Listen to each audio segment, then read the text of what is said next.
Je vous dis à tous bonjour, merci d'être là. J'ai beaucoup apprécié le petit chant que vous avez pris là. Magnifique, magnifique. Oui, je parlerai de ta bonté, Père éternel. Alors, bienvenue à tous. Le titre de notre partage aujourd'hui est l'épouse de Job. L'épouse de Job. Et le verset qui nous concerne, nous le trouvons dans Job 2, versets 7 à 10. Écoutez bien. Et Satan se retira de devant la face de l'Éternel, puis il frappa Job d'un ulcère malin, depuis la plante du pied, jusqu'au sommet de la tête. Et Job prit un tesson pour se gratter et s'assit sur la cendre. Sa femme lui dit, « Tu demeures ferme dans ton intégrité? Maudis Dieu et meurs. » Mais Job lui répondit, « Tu parles comme une femme insensée. » On peut dire aussi dans certains versets, disait, « Comme une folle. » Quoi? Nous recevons de Dieu le bien et nous ne recevrions pas le mal. Et en tout cela, Job ne pécha point par ses lèvres. C'est le seul endroit dans la Bible, en tout cas dans Job, que nous entendons sa femme parler. Et lorsque nous entendons sa femme parler, elle dit ça. Alors, comme introduction, afin d'entrer dans le développement de notre sujet, nous allons voir ce qui se passait dans les coulisses de l'histoire de Job. Et quand je parle de coulisses, je parle dans le monde spirituel, derrière tout ça. Alors le chapitre 1 et le début du chapitre 2 sont un peu comme les préfaces du livre, les préfaces de votre vie, de notre vie. Le préface nous fait entrer dans la connaissance des personnages principaux. D'accord? Tu es le personnage principal de ta vie et il y a toujours un préface. Avant que tu naisses, avant que tu viennes au monde, qu'est-ce qui s'est passé? Et après, avant qu'une situation t'atteigne, qu'est-ce qu'il y avait derrière? D'accord? Alors, les personnages principaux sont les acteurs de l'énigme cachée de l'histoire. Puis, le préface nous ouvre les yeux sur l'invisible, sur le monde spirituel. Alors, le livre de Job tient à nous le montrer. C'est le monde spirituel, de l'invisible que les causes de l'histoire que l'on vient de lire proviennent. Dans le cas du livre de Job, si tu sautes le préface, si tu oublies de lire le début, tu perds quelque chose. Tu vas te priver des éléments essentiels pour saisir ce qui se passe dans la vie de Job. Et c'est exactement dans ta vie, la même chose. D'accord? Dans ta vie, c'est important le début. Au début de ta vie, mon frère, ma sœur, mon ami, il y a aussi une préface. On dit une préface.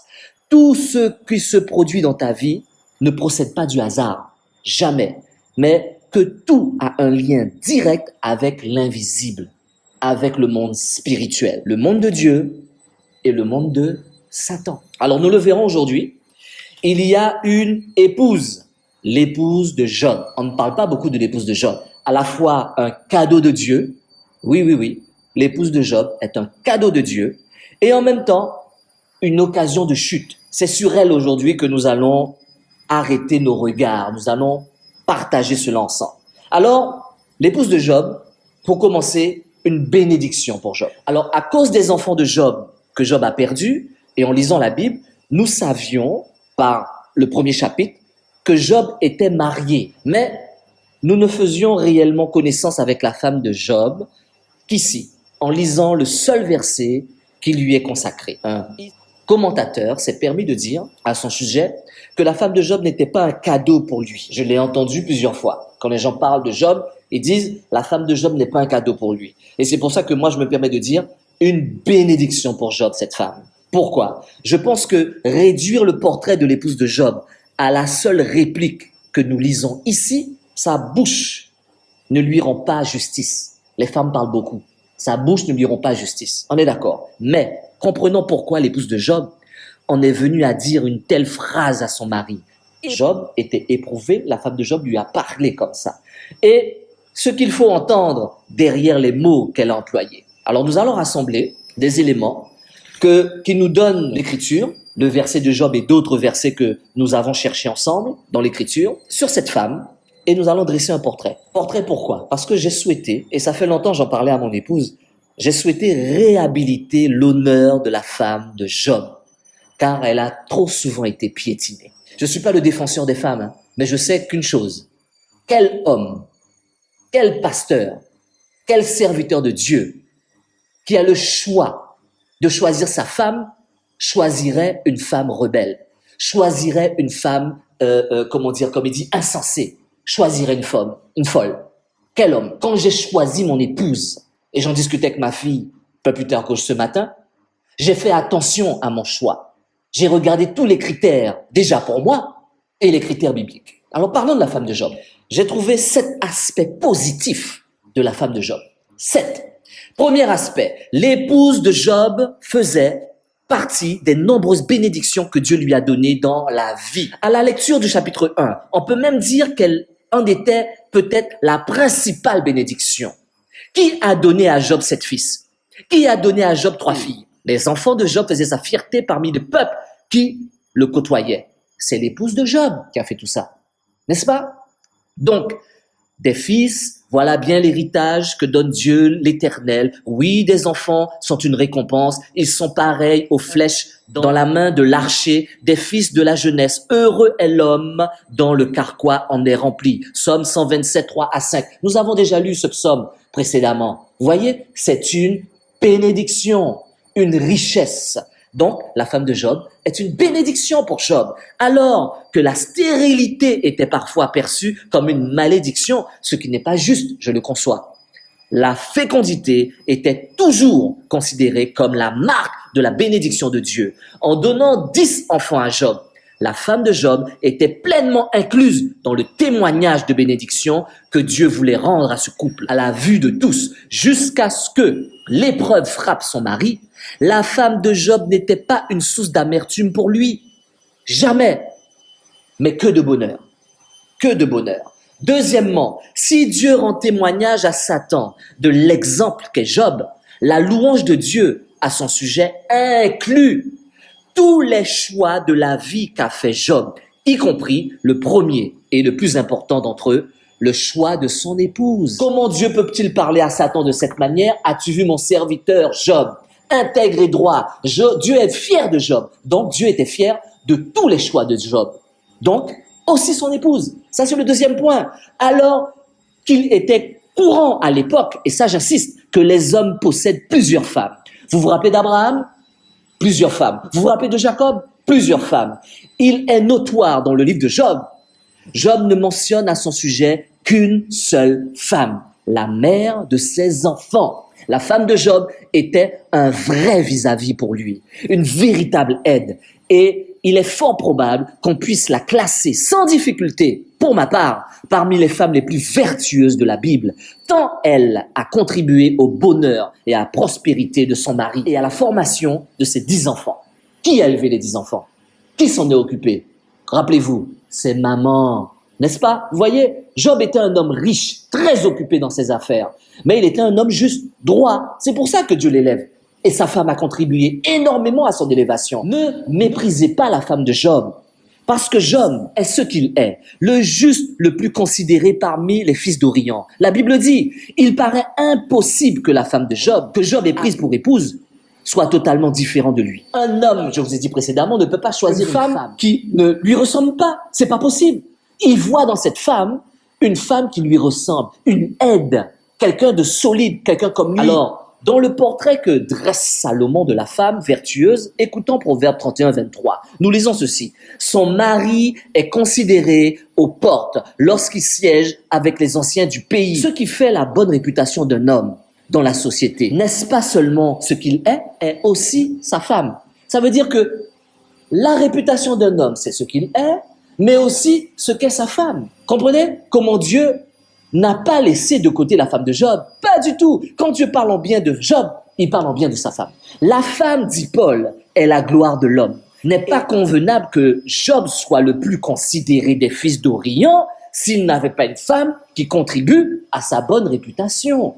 On est d'accord? La Bible explique la Bible. Là, on ne peut pas nier ça. N'oublions pas que, d'après l'Écriture, mari et femme, lorsqu'ils s'unissent, ne forment aux yeux de Dieu qu'un seul être. Genèse 2:24. Et si Job et son épouse n'étaient pas un dans leur foi en Dieu et leur attitude générale dans la vie, l'Écriture n'aurait pas manqué de mentionner cette fêlure avant que l'épreuve ne les frappe. Parce que la Bible explique toujours la Bible.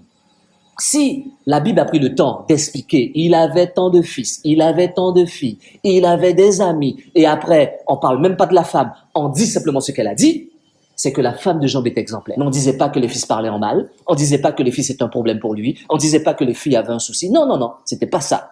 Alors, troisièmement, même si elle n'était pas la première cible du diable, parce que je considère que quand Dieu a laissé à Satan le libre choix d'attaquer Job, je crois que Dieu a mis une protection sur sa femme. Ah, ça, je le crois sincèrement. Pourquoi? Parce que tout le monde a abandonné Job. Tous, même ses serviteurs. Tous, la seule personne qui est restée, c'est sa femme. Nous allons le voir plus loin. Mais comprenez, le troisième point que je vous dis concernant les sept, comme je vous ai dit, les 7 aspects positifs de la femme de Job, le troisième nous dit, même si elle n'était pas la première cible, d'accord, du diable, l'épouse de Job en a été une victime collatérale qui a souffert autant que lui de ce qui lui est arrivé, hormis la dernière épreuve qui touche sa santé. Elle n'a pas été touchée dans sa chair comme son mari, mais elle a souffert autant que son mari. Comprenez. Alors, nous lisons rien ici de la douleur qui a frappé l'épouse de Paul au moment que ses 10 enfants ont péri. L'épouse de Job a frappé l'épouse de Job au moment où les 10 enfants ont péri.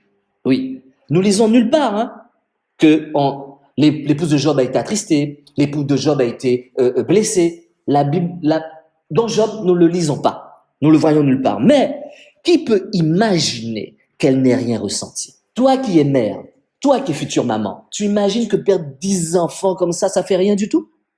Tu penses qu'elle est restée comme ça, elle était contente, elle a suivi son mari, Dieu a appris, Dieu a machin, amen, alléluia. L'homme a une manière de raisonner, la femme a une manière de ressentir les choses. Qui peut imaginer qu'elle n'ait rien ressenti, qu'elle n'ait pas été brisée par les malheurs successifs qui ont frappé son foyer? Dans le mariage, alors vous savez, dans le mariage on dit, pour le meilleur et pour le pire, qu'ils sont unis. Après avoir vécu le meilleur avec Job, son mari, la femme de Job est aussi entrée avec lui dans le pire. Elle est aussi entrée avec lui dans le pire. Indissociables dans le bonheur, ils le sont aussi dans le malheur. Mais bien sûr, il nous est facile en lisant le livre de Job de nous concentrer sur Job et de se plaindre pour lui. Mais à côté de lui, il y a quelqu'un qui l'aime et qui souffre autant que lui dans des pertes brutales qu'ils viennent de connaître ensemble. Il nous faut nous souvenir dans l'histoire qui nous est racontée, non seulement de Job, mais aussi de sa compagne, la bien-aimée de son cœur, qui passe avec lui dans le même malheur. Il faut se souvenir d'elle. Je vais revenir dans le Nouveau Testament. Rappelez-vous, après qu'Hérode ait ordonné le massacre de tous les nouveau-nés de la province de Bethléem, dans le but de tuer Jésus parmi eux, Matthieu écrit quoi? Matthieu nous dit, on entend des cris à Rama, des lamentations, des larmes amères. Rachel pleure ses enfants. Elle refuse d'être consolée sur ses enfants, car ils ne sont plus. Matthieu 2, 18. Nous ne lisons rien des cris et des larmes amères que dut verser la femme de Job au moment où elle a perdu ses 10 enfants. Relisez Job 1. Nulle part, vous voyez. La Bible ne le dit pas. Le verset ne nous le dit pas. Pourquoi? Parce que c'était une femme exemplaire. Mais mettons-nous à sa place. Quand une mère perd un enfant,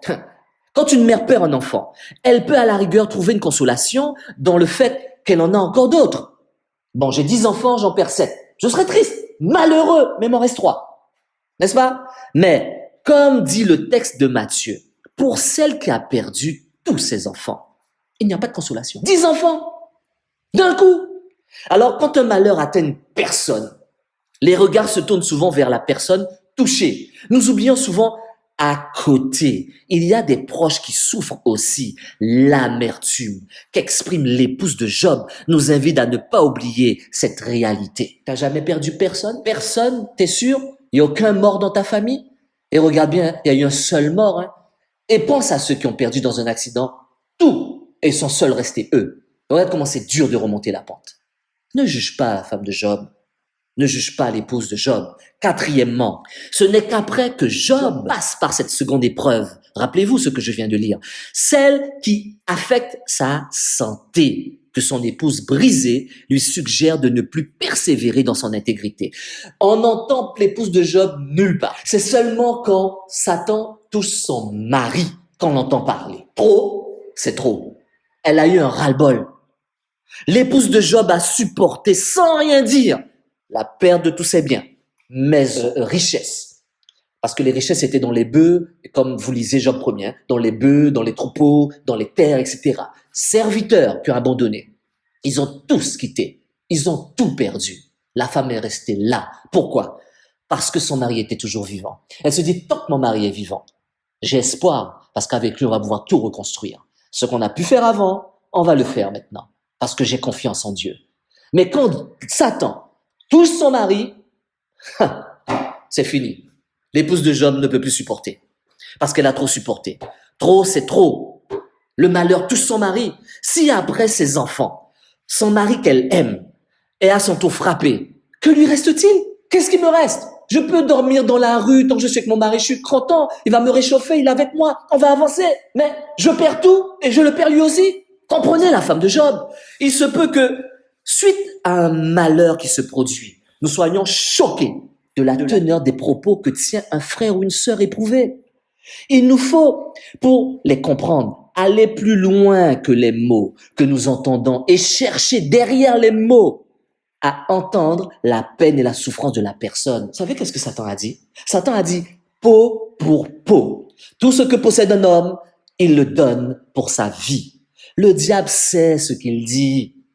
Le diable connaît ce qu'il dit. Il n'a pas entièrement tort. Il connaît souvent mieux la réalité des choses que nous. Tu as vécu depuis la fondation du monde? Non. Tu as à peine comme âge? 20 ans, 50 ans, 30 ans, hein? Le plus âgé, 80 ans, là, hein? Tu connais les choses, tu connais toute la vie? Même pas. Et si tu as vécu qu'en Guadeloupe, tu connais la vie en Guadeloupe. Si tu as vécu qu'en Afrique, tu connais la vie qu'en Afrique. Satan, on te dit, quand il parle de Job, il est en train de voyager autour du monde. Donc, il connaît les hommes tellement bien, il connaît toute l'Afrique, il connaît toute l'Amérique, il connaît toute l'Amérique du Sud, il connaît toute l'Europe. Donc, tu vois, il connaît tout. Donc, il sait très bien qu'est-ce qu'il dit. Peau pour peau, tout ce que possède un homme, il le donne pour sa vie. Le diable sait ce qu'il dit. Et je vous disais qu'il n'a pas entièrement tort. Il connaît souvent mieux la réalité des choses que nous. Il sait combien il nous est facile de dire à Dieu, « Ah, Dieu, je t'aime. Oh mon Dieu, je t'assure, je te suivrai jusqu'au bout. Alléluia. Dieu, je suis avec toi. Je ne te lâcherai pas. » Ah oui, vous savez, hein, nous l'aimons, Dieu. Hein. Oui, oui, que nous sommes prêts à le suivre à n'importe quelle condition quand tout va bien. Quand tout va bien, on oublie même les problèmes qu'on avait il y a 15 ans, 50 ans, 30 ans, quand on s'est marié et autres. Quand tout va bien, on oublie tout ça, hein. T'inquiète pas. Hein. Mais quand tout va mal, tout revient. Et Satan le sait. C'est sa technique. Il sait aussi que parfois, il ne faut pas grand-chose pour que nos sentiments d'amour, de gratitude et de reconnaissance envers Dieu et même envers la personne qui t'accompagne se transforment en amertume et en colère et en révolte. Satan sait ces choses. Faites très attention. Plutôt que de juger l'épouse de Job, et là j'insiste, mon frère, ma soeur, mon ami, examinons-nous nous-mêmes. Ne reconnaissons-nous pas que nous sommes dans le même danger qu'elle au moment où le malheur nous frappe? Manque d'argent, licenciement, Covid-19. Pourquoi, Seigneur? Comment cela fait-il, Seigneur? L'Ecclésiaste qui connaissait le caractère fluctuant du cœur humain, ton propre cœur, le dit dans une recommandation qu'il adresse à un maître à propos de son serviteur. Écoutez bien.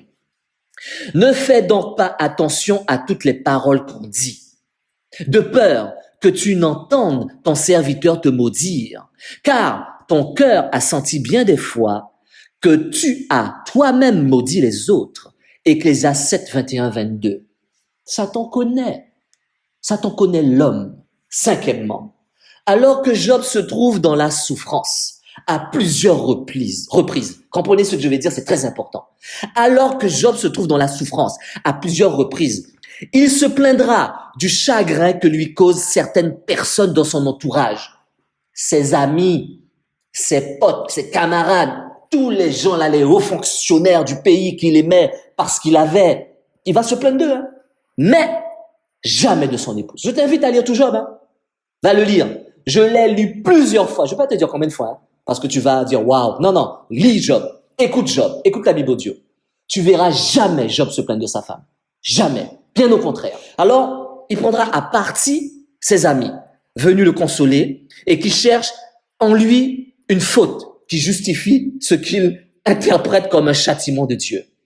Mais mon gars, ce qui t'arrive, c'est forcément parce que tu as fait ça. C'est forcément parce que tu n'as pas écouté Dieu. Mais si ça t'arrive, c'est que tu as péché. On dit pas ça souvent dans nos églises, dans nos assemblées. Mais ce qui lui arrive, c'est parce qu'il a fait quelque chose. Hein. Mais si ça arrive à cette femme-là, c'est qu'elle a fait quelque chose, hein, tu penses pas? Sinon, Dieu n'aurait pas fait ça. Dieu est juste, hein? N'est-ce pas? D'accord. Il se plaindra des buveurs de vin qui se moquent de lui en mettant son malheur en chanson. Il se plaindra aussi de ses serviteurs qui refusent d'accéder à ses demandes. Mais jamais, jamais, une seule fois, allez lire Job, jamais il se plaindra de la souffrance que représente son épouse pour lui. Jamais. Arrêtez de mal parler la femme de Job. Quand vous faites ça, que vous soyez pasteur, que vous soyez prophète, que vous soyez évangéliste, vous vous trompez. L'épouse de Job a eu un moment de défaillance, mon frère, ma sœur, mon ami. Tu as jamais eu de moment de défaillance? Je vis avec toi tous les jours. Toi, pasteur, prophète, etc. Je suis avec toi dans ta famille. Je vois comment tu parles à ton épouse ou à tes enfants. Il n'y a pas un moment où tu as un moment de défaillance? Non, jamais. Tu n'as jamais eu à vivre ce que la femme de Job a vécu. Tu as perdu 10 enfants? Tu as perdu tous tes biens? Tu as été ruiné? On va te mettre à la rue bientôt, hein? Et tu as les impôts sur le dos, hein? Ça t'est arrivé? Jamais. Alors ne juge pas la femme de Job. Ne juge pas l'épouse de Job. Ce qu'elle voulait en incitant Job à maudire Dieu, c'était que soit mis un terme à sa souffrance. Comme tous ceux qui souffrent et qui pensent à la mort, la femme de Job ne souhaitait pas la mort de son mari, mais par la mort, la fin de sa souffrance. Trop, c'est trop. J'en ai marre, Seigneur. Je veux plus ça. J'ai mal. Je souffre. À quoi bon? Prends ma vie. Je vais pas le mentir, responsable d'une association au Restaurer l'Espoir.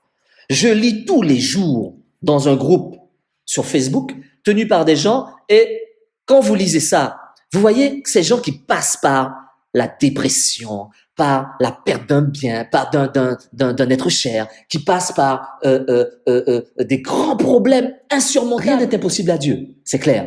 Mais ces gens-là, le souhait de mourir n'est pas une envie comment vous dire ça, de mourir, mais le désir de mettre fin à leur douleur physique, mentale et morale. Comprenez la femme de Job. Je crois que c'est dans ce sens qu'il faut entendre les mots de l'épouse de Job. C'est ce qu'elle a voulu dire. Il est remarquable qu'à ce sujet, Job ne s'y trompe pas. Un mari connaît sa femme. Je t'assure, un mari connaît sa femme. Regardez, écoutant son épouse parler, Job lui dit, « Tu tiens le langage d'une folle, d'une insensée. » De manière évidente, Job ne reconnaît plus son épouse. Il lui dit à quel... Mais qui est-ce qui est devant moi là? C'est pas toi? Qu'est-ce que tu as fait là? Mais comment tu parles? Écoute-toi parler. Mais écoute ce que tu me dis. Tu parles comme quelqu'un que tu n'es pas d'habitude. Ce que tu dis n'est pas sensé. D'habitude, tu es toujours sensé. Tu es toujours là pour me conseiller. Tu es toujours là pour m'élever. Tu es une femme intelligente. Et maintenant, regarde ce que tu me dis. Là, tu parles comme une folle. Voilà ce que Job a dit à sa femme. N'interprétez pas de manière contraire ce que Job a dit à sa femme. Ne faites pas cette erreur-là. Effectivement, c'est un fait. La souffrance peut nous rendre fous, folles. Elle peut nous amener à tenir des propos qui n'ont rien à voir avec ce que nous sommes d'habitude. Même chez Jésus, écoutez-moi bien, on retourne dans le Nouveau Testament. Même chez Jésus, la souffrance a produit des mots inhabituels dans la bouche de notre grand frère. Vous savez? Lisez votre Bible, écoutez la Bible audio. La Bible explique la Bible. Écoutez. Alors que Jésus disait que sa nourriture était de faire la volonté de son Père. Vous vous rappelez? Ne voula-t-il pas, à Gethsémani, à 3 reprises, il lui demande de lui épargner la coupe de souffrance qui se profile devant lui, c'est-à-dire la croix. Jésus n'a pas dit ça à 3 reprises? Et Père, il a dit 3 fois la même chose. Éloigne. Cela ressemble-t-il à Jésus de formuler une telle prière? Mon frère, ma sœur, mon ami, Jésus-Christ! Et c'est le même Jésus qui a enseigné à ses disciples à dire justement, dans la prière de Dieu, que ta volonté soit faite. Et 3 fois, il a dit, éloigne de moi cette coupe, 1 fois. Éloigne de moi cette coupe, 2 fois. Éloigne de moi cette coupe, 3 fois. Et après, il a dit, si c'est ta volonté. mais que ta volonté soit faite. Geste émané. Rappelez-vous, hein, le pressoir. Le pressoir. Quand vous êtes pressé comme ça, des mots sortent de votre bouche. Heureusement pour nous, la grâce de Dieu voit au-delà des mots. Les raisons qui sont la cause. Si nous fléchissons à temps, le Saint-Esprit peut nous secourir.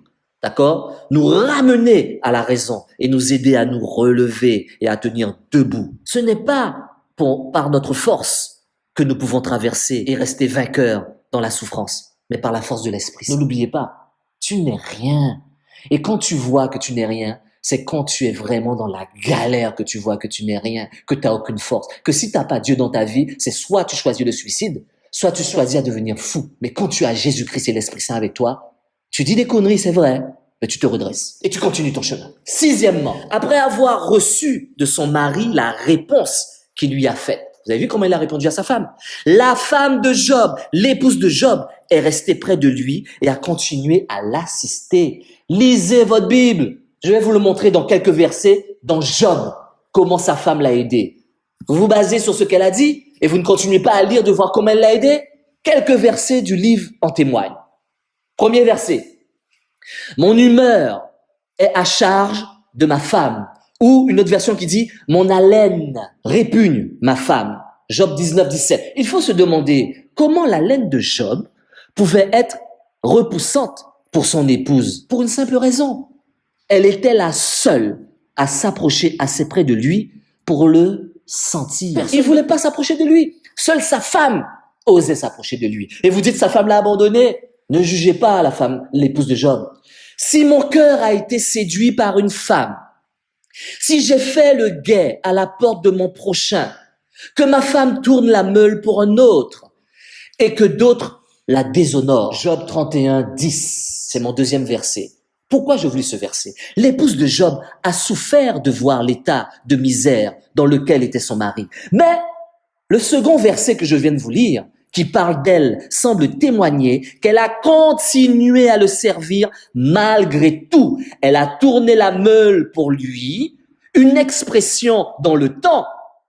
Lisez votre Bible, la Bible explique la Bible, qui signifie qu'elle a continué à travailler pour lui donner à manger. La femme de Job a continué à travailler pour lui donner à manger. Pas ses amis, sa femme. Ne parle pas mal de l'épouse de Job. Tu sais pas ce que c'est une vraie épouse.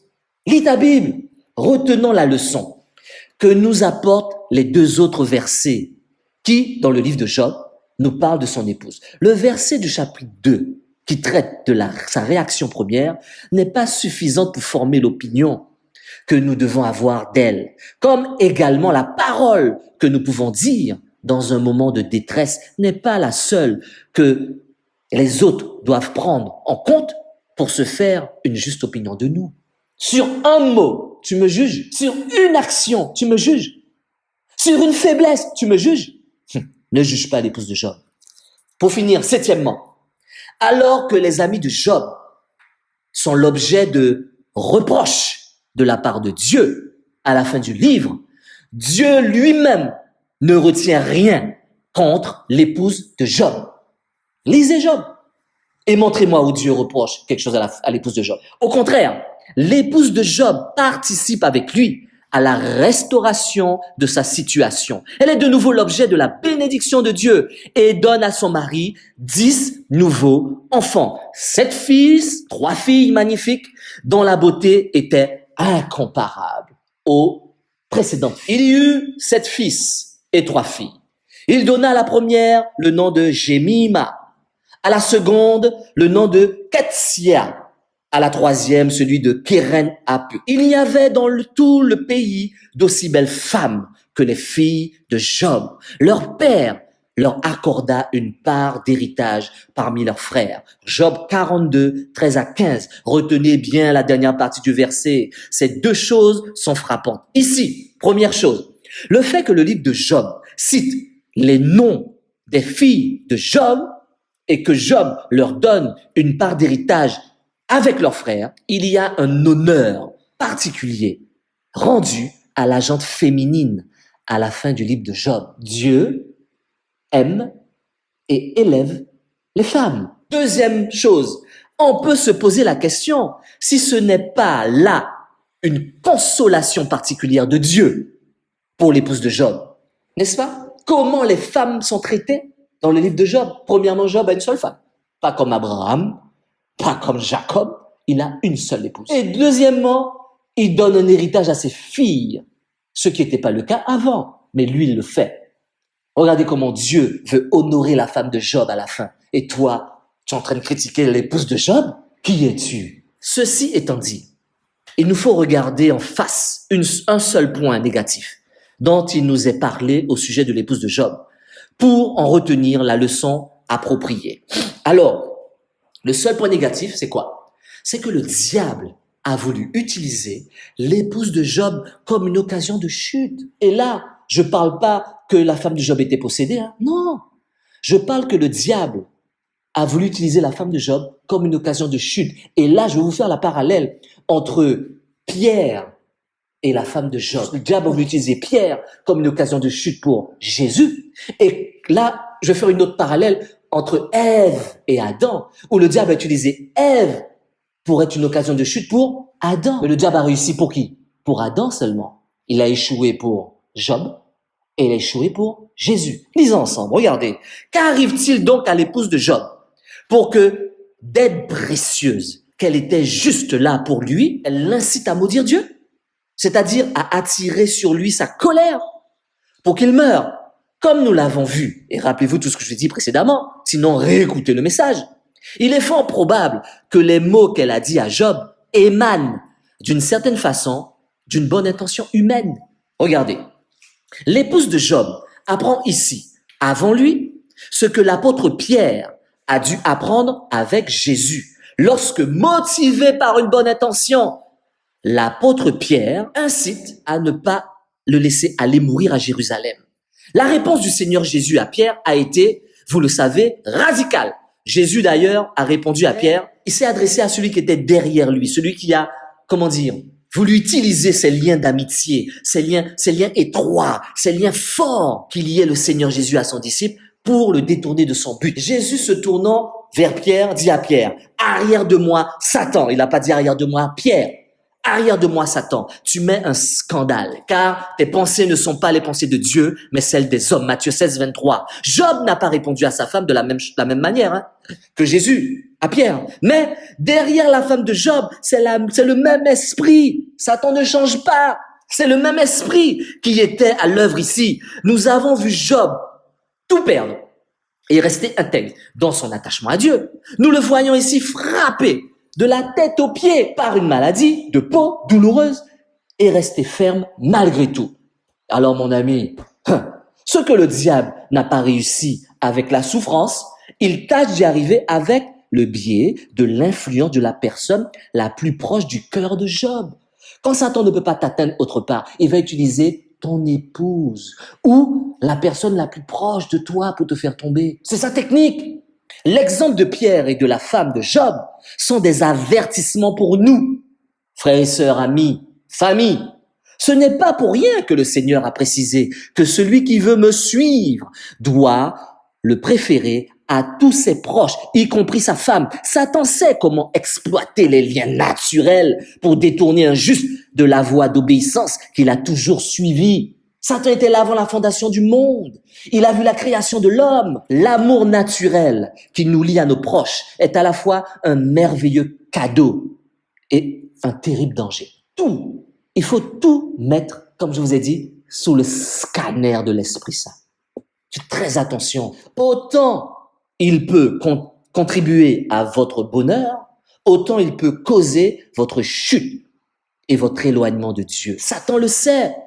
Lui, qui dès le début a porté son choix sur Ève. Parce qu'il a tout essayé avec Adam. Est-ce que tu lis dans la Genèse que Satan a essayé de tenter Adam? Tu lis ça nulle part. Et tu crois que Satan n'a pas essayé de tenter Adam? Non, mais sincèrement, quand l'Esprit Saint te parle, tu crois que Satan n'a pas essayé de tenter Adam? Quand il a vu, il n'a rien pu faire avec Adam. Il n'a rien pu faire avec Job. Il n'a rien pu faire avec Jésus. Il a fait quoi? Il a choisi Ève, il a choisi Pierre, il a choisi l'épouse de Job. Alors il a porté son choix sur Ève pour entraîner Adam dans la désobéissance. Mais j'ai dit tout à l'heure que le livre de Job avait une ressemblance avec Genèse, la Genèse. Il est intéressant de noter ici que Là où Adam a chuté en écoutant Ève, Job a résisté en reprenant sa femme. Tu arrêtes. Ne parle pas comme ça. Arrête-toi. Tu parles comme une folle. C'est pas toi. Ça te ressemble pas.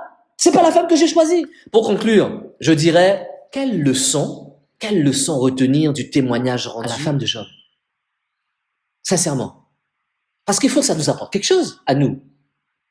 Quelle leçon? Attention au jugement que nous pouvons porter sur une personne à partir d'une parole entendue.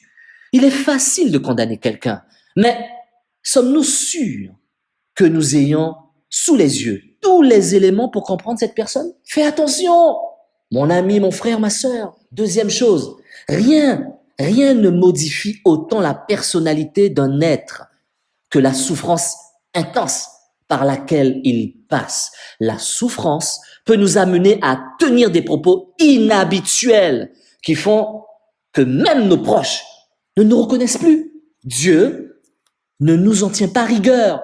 As-tu vu Dieu tenir rigueur à la femme de Job pour sa manière qu'elle a parlé à son époux? Dieu connaît toutes choses.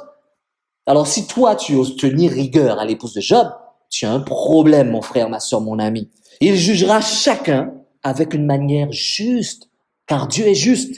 Nous pouvons tous être les uns pour les autres, soit une source de bénédiction ou une occasion de chute. C'est pourquoi Jésus nous exhorte à veiller et à prier pour ne pas tomber en tentation et faire chuter les autres. Et pour terminer, notre esprit peut être plein de bonnes intentions, mais notre chair est faible. Et ça, c'est Matthieu 26, 41 qui le dit. Que vous soyez fortifiés et bénis. Et je vous dis à très bientôt pour un autre temps de partage. Amen. Amen.